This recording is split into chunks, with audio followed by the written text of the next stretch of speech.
আসসালামু আলাইকুম ওয়া রাহমাতুল্লাহি ওয়া বারাকাতুহু নাহমাদুহু ওয়া নুসাল্লি আলা রাসূলিহিল কারীম আম্মা বাদ।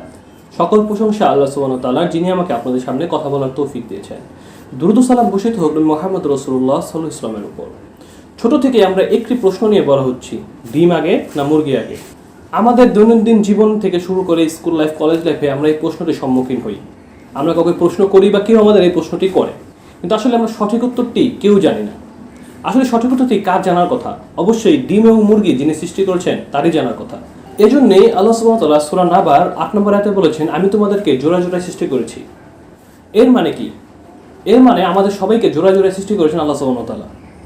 তাহলে আমাদের জোড়া জোড়া সৃষ্টি করে থাকেন, তাহলে অবশ্যই মুরগি এবং মোরগ এটা একটা জোড়া সৃষ্টি করেছেন, এবং এই মুরগি মোরগ থেকে আল্লাহ সুবহানাহু ওয়া তাআলা ডিমের সৃষ্টি করেছেন। এর মানে কি? মুরগি আগে, ডিম আগে নয়। আমাদের দৈনন্দিন জীবনে সুন্দর একটি প্রশ্ন তো আল্লাহ সুবহানাহু ওয়া তাআলা কোরআনে আগে থেকেই দিয়ে রেখেছেন, হয়তো আমরা এতদিন জানতাম না।